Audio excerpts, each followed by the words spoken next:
Bonjour et bienvenue sur cette chaîne où je vous partage directement la guidance de l'oracle. Utilisez ce jour comme pont entre votre âme et l'univers afin que vous puissiez décoder les messages qui vous sont destinés grâce à votre propre intuition et vos ressentis profonds et ainsi reprendre les rênes de votre vie en co-création avec l'univers. Car aucun homme ne peut rien vous révéler, sinon ce qui repose déjà à demi endormi dans l'aube de votre connaissance. Kali Gibran. Alors si tout comme moi vous croyez aux synchronicités au sein de l'univers, vous pouvez voir cette chaîne comme un lieu où recevoir une guidance opportune qui répond à vos questionnements du moment ou encore un oracle à consulter. Lorsque vous en sentez l'appel, il y a une playlist, vous pouvez aller voir celui qui vous attire. Cela peut aussi vous permettre de découvrir une affinité particulière avec l'un d'entre eux qui sera un bon guide pour vous et vous permettre, vous inciter peut-être du coup à l'acquérir, enfin à aller confirmer son acquisition. Là, cette fois-ci, ça va être avec l'oracle des énergies christiques. Donc, il n'y a rien de religieux, on est dans une chaîne spirituelle, hein, donc aucune forme de religion à proprement parler. Ça va être assez particulier cette fois-ci parce que je voudrais partager carrément un des tirages, hein, parce qu'il y a 3 catégories de cartes. Et du coup, je voulais vous partager carrément un tirage. Donc là, on est bien sur de la synchronicité. Si vous êtes ici, c'est qu'il y a de fortes chances que votre âme vous invite à faire ce processus de développement. Voilà. Peut-être qu'il y a des choses à guérir, à transmuter. Enfin, vous pouvez toujours l'écouter et en tout cas, prenez ce qui vibre en vous et laissez couler le reste. Donc, l'oracle des énergies christiques et de Sonia Jean est illustré par l'univers de Chandra. Alors, je vais vous faire part un peu de l'oracle avant tout. Alors, bien sûr, je mettrai le timing au niveau des cartes par rapport au stade, voilà, pour que vous puissiez y revenir après, parce qu'il y a aussi des rituels sur certaines cartes. Plonger dans cet oracle, c'est plonger au cœur de votre divinité, au centre de votre puissance pour vous reconnecter à votre âme. Que nous pratiquions ou non une religion, nous sommes tous investis d'une énergie christique, une énergie d'amour, de pardon et de rédemption qui nous pousse sur la voie de la sagesse pour comprendre le sens de notre incarnation sur Terre. Malgré nos diverses expériences de vie, nos blessures et la violence de nos émotions humaines, la lumière est toujours au bout du chemin. Grâce à cet oracle, cheminez aux côtés de Marie, des apôtres, de Marie-Madeleine ou encore des archanges pour entendre leurs enseignements et transcender vos peurs et vos blocages, trouver des réponses à vos questions et révéler le sacré qui est en vous pour remplir votre mission d'amour et de lumière. Cet oracle est un véritable chemin de croix vers l'éveil. Donc, j'ai déjà regardé un petit peu, j'ai déjà pratiqué et les messages sont très doux quand même. Hein. Alors, il y a en fait trois cartes, lames différentes, en fait, 3 catégories. Il y a les lames de connexion, les lames de direction et les lames d'enseignement. C'est pour ça que je trouvais intéressant de faire les 3. De se servir des 3, voilà, pour un tirage. Donc, c'est le tirage à les 3 cartes qui nous parle. C'est le tirage 3 cartes enseignement, connexion, direction. L'objectif de ce tirage à 3 cartes est le développement intérieur. Il permet de faire un travail complet autour d'un thème ou d'une problématique, en abordant à la fois l'enseignement, ce que nous devons comprendre ou conscientiser, c'est la carte 1, la connexion avec énergie, le guérir ou le libérer, qui vous accompagne, et ensuite la direction, la 3e carte, vers quel but ou direction nous sommes portés. Voilà. Alors, je vais faire le tirage.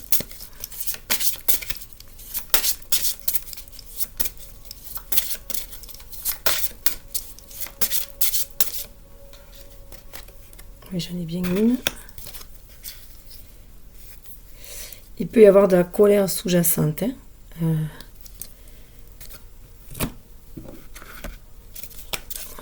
Alors, qui accompagne? Ça, c'est l'enseignement.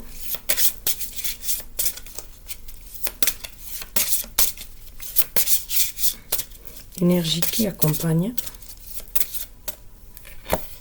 Hop. Marie-Madeleine est par là aussi. Hein. Donc, Marie-Madeleine qui est reconnue pour ceux qui y croyaient comme la flamme jumelle de Jésus.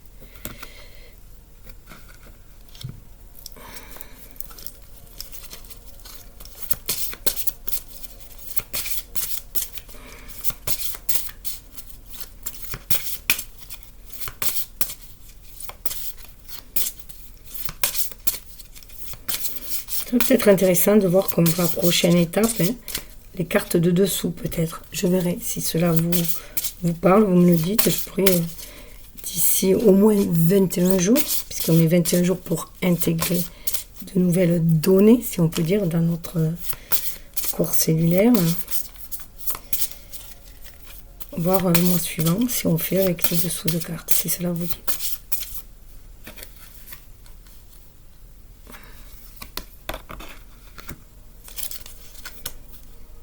Ouais, parce qu'il est question quand même aussi d'aller vers de la célébrité, le rayonnement de soi. Hein.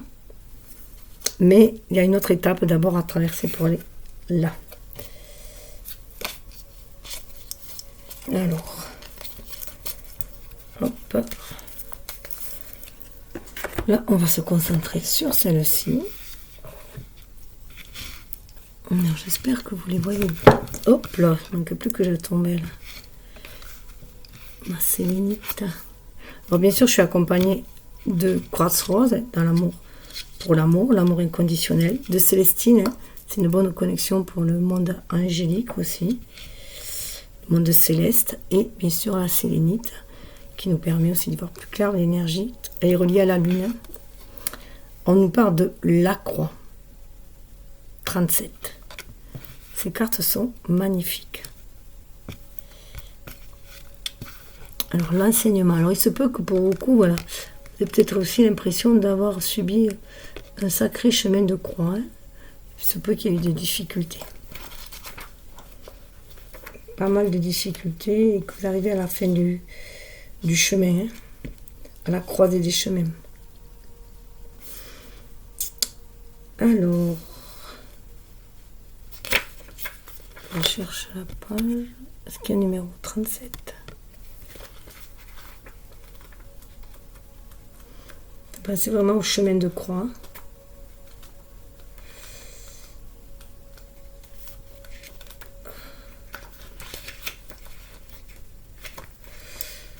Oui, c'est presque les avant-dernières. Hein. Il y a 40. Ouais. On arrive au bout du chemin. Après, il reste 3 autres cartes. Pardon. La croix et le signe de la croix portent une longue mémoire qui nous ramène à l'Antiquité. Pierre Herny, dans son livre Le signe de la croix, histoire ethnologique et symbolique d'un geste total, en l'armatan, nous explique que les premières traces apparaissent dans un texte où la lettre Tav, lettre hébraïque, était marquée sur le front et formait le signe de la croix. Ensuite, la croix est la représentation de la passion du Christ, de sa crucifixion et de sa résurrection. La croix relie les hommes au divin. Elle a été longtemps considérée comme un symbole religieux et une bénédiction en apposition. Aujourd'hui, sur un plan spirituel, elle est symbole de verticalité, d'union des polarités et d'unité. Elle représente aussi les 4 directions. Dans l'union des polarités, sa branche verticale représente le principe masculin et la branche horizontale le principe féminin. 2 principes qui viennent s'unir dans une harmonie et une fusion. Dressée vers le ciel, tirant vers la terre et ouvrant ses bras, la croix manifeste la verticalité de l'homme et son ouverture du cœur. Tel un humain, les pieds ancrés dans le sol, connectés au ciel, les bras ouverts. De sa branche verticale, elle honore l'élévation et de sa branche horizontale, l'ouverture au monde et à l'autre. Elle est signe de partage et d'union.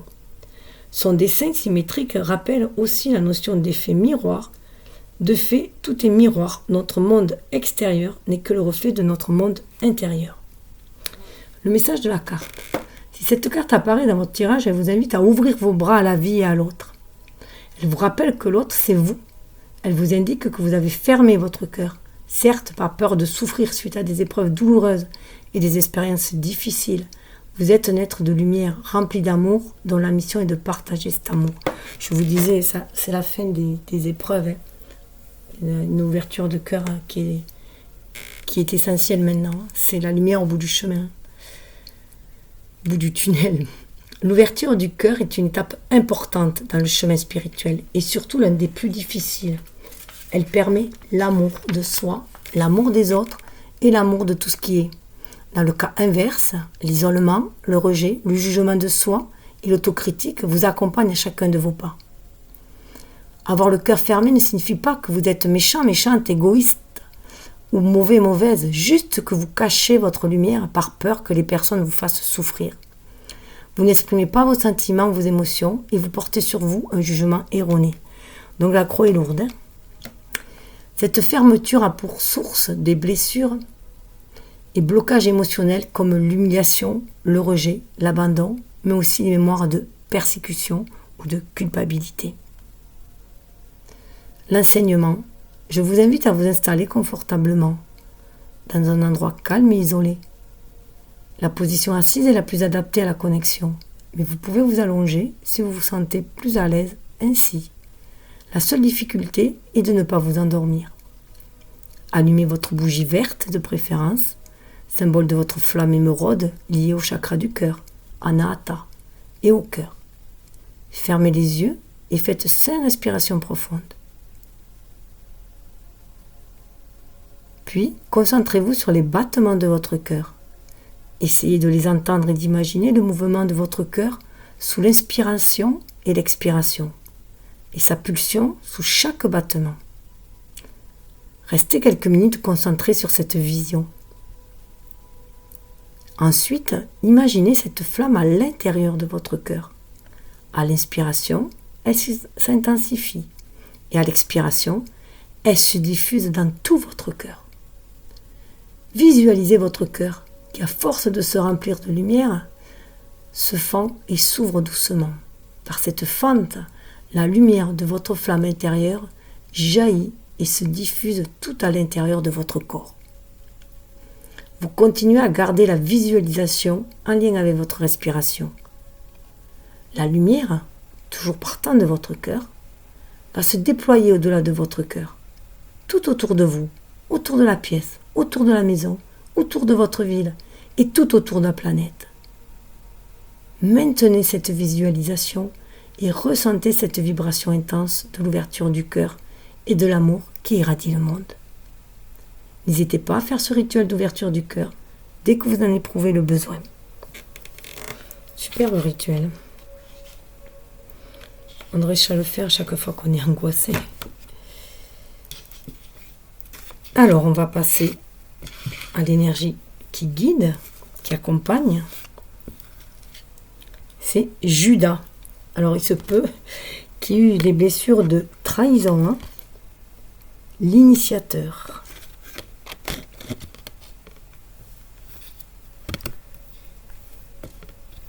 Douze.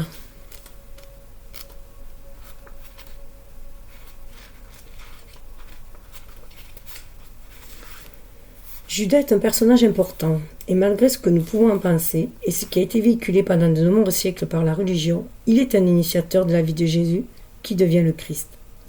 Posons-nous cette question. Quel aurait été le destin de Jésus sans Judas ? Judas, nommé le plus souvent Iscario, ou Iscariote, était l'un des 12 apôtres auprès du Maître. Il est le responsable de l'arrestation de Jésus au mont des Oliviers.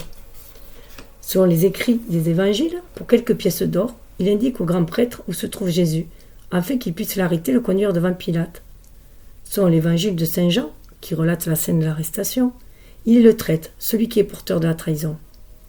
Aujourd'hui, de nombreux auteurs, et surtout depuis l'apparition de l'évangile de Judas, qui est un texte apocryphe, c'est-à-dire non reconnu par l'Église, relèvent que Judas était le plus proche disciple de Jésus, et que les paroles de Saint Jean ont été guidées par la jalousie.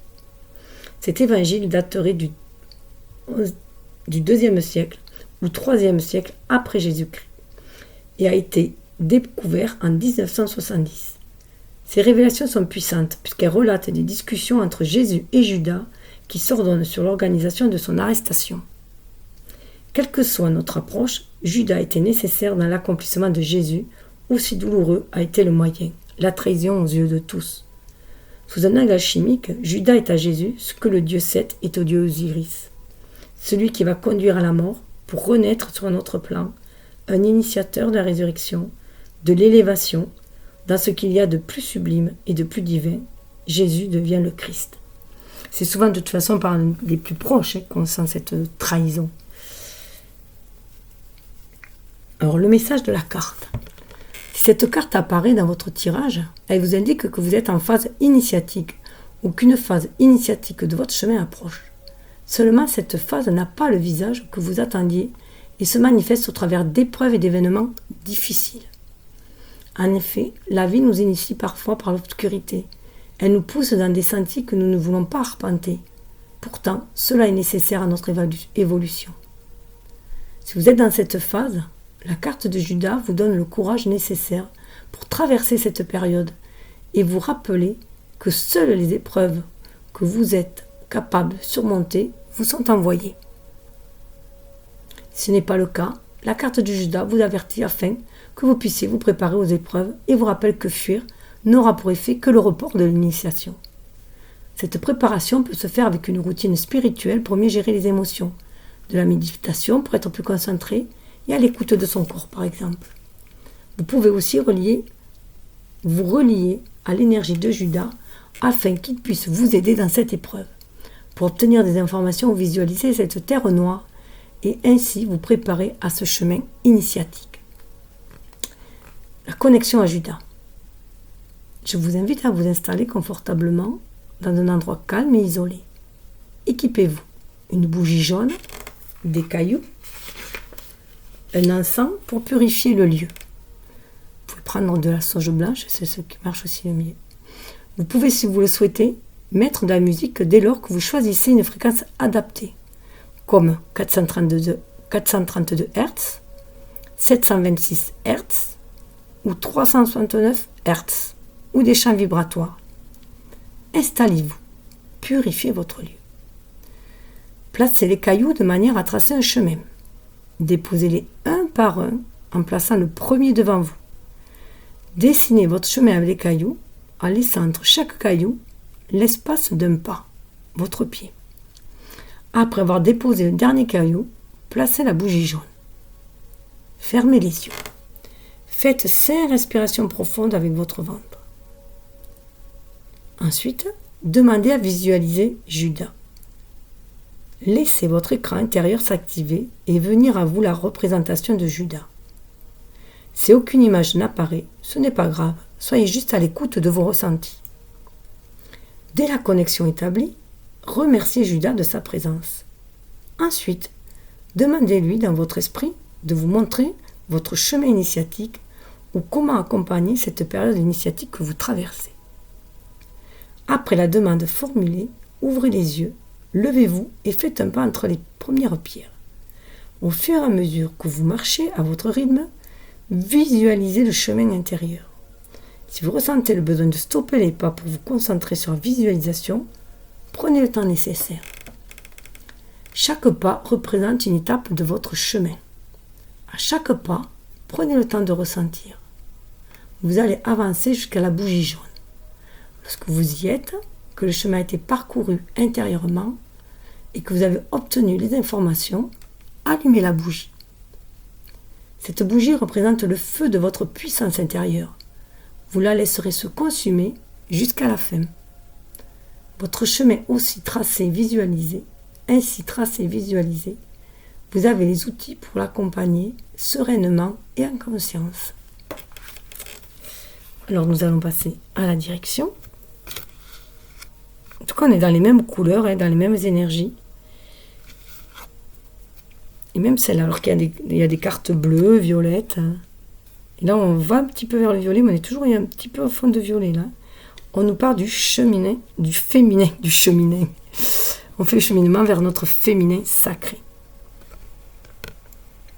Qu'on soit homme ou femme, on a cette part de féminin en soi. Le féminin sacré qui nous permet justement de nous connecter à l'univers.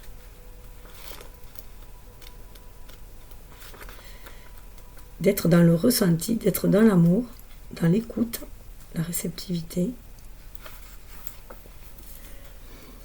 Le féminin est une polarité. Cela ne signifie pas être une femme au sens du genre. Il y a souvent une confusion entre la féminité et le féminin. Ce n'est pas plaire, séduire, mais se plaire à soi-même, s'aimer et ainsi se détacher du regard de l'autre, l'homme, pour se sentir désirable, belle et aimée. La féminité n'est qu'une expression extérieure de la femme, cheveux longs, maquillage au talon, etc. Relié au chakra sacré, le féminin, c'est la puissance, l'intuition et la sensibilité. C'est la fécondité, l'enchantement. C'est le soin, la guérison et l'attention. C'est aussi la sensualité, la sexualité et la créativité. Dès lors, le féminin devient sacré. C'est l'énergie du chakra sacré notamment, que l'on a au niveau du ventre. Le chakra racine est une énergie yang par contre. Le féminin, c'est la femme, la mère, l'infirmière. L'énergie féminine nous apprend à aimer le monde, puisque la femme est porteuse de la création. Elle est fortement reliée à l'intuition et aux capacités extrasensorielles, à l'inverse du principe masculin qui représente la force d'action. Seulement, la femme a été condamnée, tuée et brûlée en utilisant sa puissance d'intuition et de guérison. Ce pouvoir divin faisait peur. Jésus a été beaucoup critiqué par ses disciples hommes, car il accordait une place importante aux femmes autour de lui, et il ne faisait pas de distinction. Cela était mal vu et porteur de fortes jalousies et tensions, principalement vis-à-vis de Marie-Madeleine. C'est pour ça qu'elle est sortie dessous tout à l'heure. En effet, Jésus embrassait Marie-Madeleine sur la bouche et lui octroyait la première place. Il enseignait aussi bien aux hommes qu'aux femmes, leur offrant une écoute et une parole identiques sans distinction de genre. Aujourd'hui, les femmes puissantes et pleinement dans leur pouvoir créateur émergent et s'affirment de plus en plus. Le féminin sacré est indissociable du masculin sacré. Les deux ne sont pas en opposition, mais en harmonie, dans un équilibre énergétique, émotionnel, physique et psychique. Le principe féminin agit par le ressenti, l'intuition, l'appel intérieur. Cela peut se manifester par une idée vibrante, un message reçu pour la continuité du cheminement ou une simple évidence. Ensuite intervient le masculin pour mettre en action ce projet et le mener à sa réalisation. Lorsque notre féminin sacré est déséquilibré, nous sommes trop dans l'action, dans le brut. Nous remplissons les vides et nous ne sommes pas à l'écoute de nos ressentis. Ou, à l'inverse, nous sommes trop dans l'intuitif et nous nous perdons dans les espaces de la spiritualité en nous déconnectant de la matière et donc de la réalité. Ce déséquilibre est très souvent porteur des mémoires des lignées de femmes, celles que nous avons été dans les vies antérieures, mais aussi l'histoire de toutes les femmes du monde, et de nos ancêtres, des mémoires de chocs émotionnels ou traumatiques qui se sont transmises de mère en fille. Le message de la carte. Si cette carte apparaît dans votre tirage, elle vous invite à renouer avec votre principe féminin, afin de prendre conscience que ce féminin est blessé. En effet, votre féminin est marqué par des mémoires de femmes et d'ancêtres. Celle-ci se loge dans votre utérus et votre vagin, siège de votre énergie créatrice. Les conséquences de la présence de ces mémoires sont lourdes. Fibrome, avortement, fausse couche, cancer de l'utérus, règles douloureuses, infertilité, blocage sexuel, attouchement, viol ou violence sexuelle. D'abord, interrogez-vous sur l'histoire des femmes de votre famille pour conscientiser les mémoires, votre mère, vos sœurs, vos grand-mères, vos tantes. Ensuite, sur votre propre histoire. Comment vivez-vous votre sexualité? Avez-vous subi un avortement ou une fausse couche? Avez-vous des problèmes avec le fonctionnement de vos organes génitaux? Dès lors que vous avez mis en lumière la présence de vos mémoires, vous pouvez aussi vous faire aider par un médium à travers une lecture d'âme ou une séance dans vos archives akashiques. Une libération sera nécessaire afin de reconstituer les cellules dans leur état de nature profonde, c'est-à-dire pure lumière. Voilà. Alors, je sais qu'il y a une carte sur l'akashique. Alors, je vais aller la chercher puisqu'il parle d'aller dans les akashas pour guérir ses mémoires. Donc, comment y accéder? Si j'arrive à trouver la carte.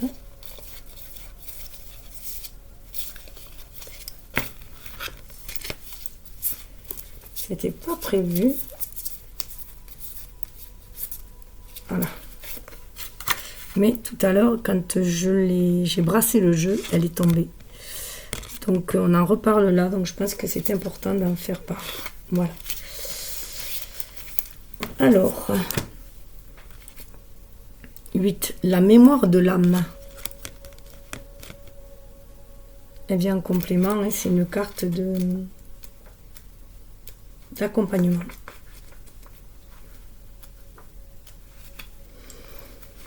Lorsque nous invoquons les akashas ou mémoires archives akashiques, nous pensons à nos vies antérieures, mais ce n'est pas que cela, c'est même bien plus que cela. Le mot akasha est un terme sanskrit issu de 2 anciens mots tibétains ou du nord de l'Inde, aka qui signifie l'espace ou lieu de stockage, et sha qui veut dire ciel, caché ou secret. Les akashas sont la bibliothèque des livres de notre âme. Elles comportent toutes les informations nécessaires à notre évolution. Elles contiennent toutes nos expériences, donc tous nos traumas, nos blessures, que ce soit pour cette vie présente ou les vies antérieures. Elles détiennent aussi les contrats karmiques qui doivent être rompus, les vœux accordés qui aujourd'hui nous nuisent et nous poursuivent, par exemple un vœu de pauvreté ou un vœu de chasteté. Les charges karmiques qui nous ont été attribuées dans le passé par des actes négatifs, malsains et nos mémoires à travers ce que nous avons subi dans nos expériences terrestres. Il faut préciser que ce livre n'a ni début ni fin. En effet, dans l'éthérique, il n'existe aucun espace-temps, ni espace égotique d'ailleurs, ni dualité. Ce qui signifie qu'il n'existe que le moment présent et ce que nous vivons est un instant présent perpétuel que seul notre mental et notre qualité d'humain placent dans une notion de temporalité, passé, présent, futur. Les akashas en sont toujours accessibles dès lors que notre intention part du cœur et qu'elle a pour objectif d'évoluer et de nous libérer ou nous guérir car c'est un espace gardé par des êtres de lumière. Ainsi, si vous visitez vos archives par curiosité ou les archives d'autrui sans son consentement, les portes vous seront fermées. Comment se crée ce stock d'informations? Lorsque notre âme expérimente la vie humaine et pour chaque incarnation, nous créons un champ énergétique, la vibration que nous envoyons, qui enregistre chaque pensée, acte, parole, émotion vécue et réalisée lors de l'expérimentation. Ce champ énergétique est appelé archive akashique. Le message de la carte. Si cette carte apparaît dans votre jeu, elle vous indique que vous devez consulter le livre de votre âme dans l'espace des akashas. Les effets d'un vœu ou d'un contrat karmique d'une ancienne vie sont encore en vigueur dans votre incarnation actuelle. Cela peut se manifester de différentes façons, au travers de votre vie sentimentale, professionnelle ou personnelle. La puissance d'un vœu exprimée avec le cœur et une vraie intention peuvent conduire à des conséquences importantes dans nos vies. Manque d'abondance, manque de relations amoureuses stables, aucun projet qui n'aboutit malgré tous nos efforts.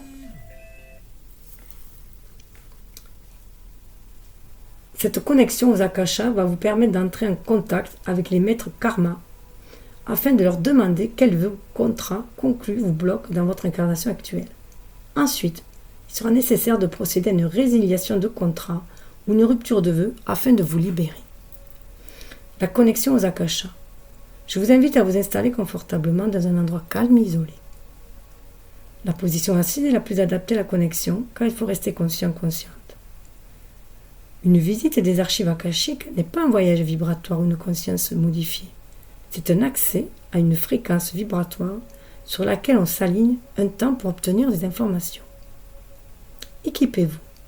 Une bougie blanche, un chauffe-plat par exemple, évitez les grosses bougies. Une offrande pour les maîtres karma, une infusion maison, du chocolat, un fruit, jouez du tambour, chantez. Choisissez ce qui résonne le plus en vous. Le plus important, c'est de faire cette offrande avec le cœur. Une feuille et un stylo pour écrire les messages que vous allez recevoir. Purifiez votre lieu, comme vous avez l'habitude de le faire. Sauge blanche, romarin, ortie, sang de dragon. Installez-vous, purifiez votre lieu. Allumez la bougie et activez une technique de protection. Placez votre offrande en posant l'intention à haute voix de l'offrir au maître karma en gratitude et remerciement de leur aide. Comme cercle de protection, vous pouvez mettre du sel par exemple, vous entourer, faire un cercle de sel et vous mettre au milieu. Fermez les yeux. Faites 5 respirations ventrales.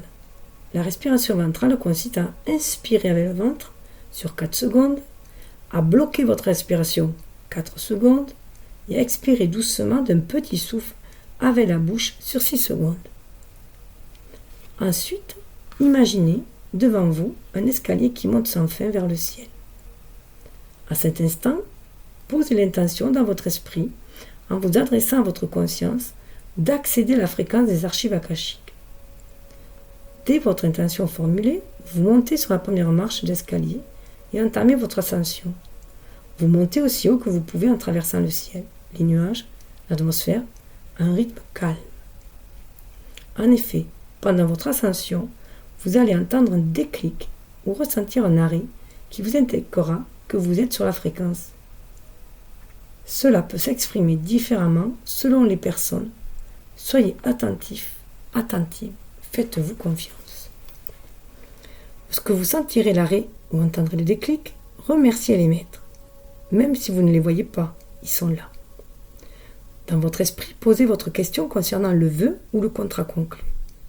Si vous savez sur quel plan le contrat ou le vœu peut agir, financier, sentimental ou professionnel, exprimez les conséquences de ce vœu ou de ce contrat dans votre vie. Ensuite, faites le silence dans votre esprit et soyez attentif, attentive aux messages. Notez les réponses ou les informations sur la feuille. Lorsque vous aurez fini, posez l'intention à votre conscience, dans votre esprit, de revenir dans le moment présent et commencer à descendre l'escalier. Faites bien cette dernière étape. Ne sortez pas des archives sans avoir posé cette intention et descendu l'escalier. Elle est très importante pour votre ancrage et pour revenir dans votre incarnation. Si vous n'avez pas réussi à entendre la première fois, ce n'est pas grave. Refaites l'expérience quelques jours plus tard. Attention de ne pas solliciter trop souvent les maîtres karma. En effet, les akashas sont un lieu sacré. Il est important de respecter la disponibilité des maîtres karma. Écoutez, j'espère que cela va pouvoir vous aider dans votre chemin initiatique. En tout cas, c'est ce que je vous souhaite pour que vous y voyez de mieux en mieux, que vous allez de plus en plus vers votre lumière intérieure, le rayonnement de votre propre lumière. Et je vous souhaite que les vents vous portent et leurs murmures vous guident vers votre destinée. Alors, souvenez-vous, à tout moment, qu'on ne voit bien qu'avec le cœur, l'essentiel est invisible pour les yeux. Saint-Exupéry. Et faites-vous confiance, nous avons tous en nous ce 6e sens, cette connexion avec l'univers. Il suffit juste de le développer en s'exerçant. Comme dit le dicton, c'est en forgeant qu'on devient forgeron. Donc écoutez, si vous avez bien aimé, vous pouvez toujours vous abonner, liker, partager. Et cela donnera un petit coup de pouce à la chaîne, à la diffusion de ces messages. Et m'encouragera pour continuer à partager ces oracles et leur guidance pour le bien de tous. Bye bye, à bientôt.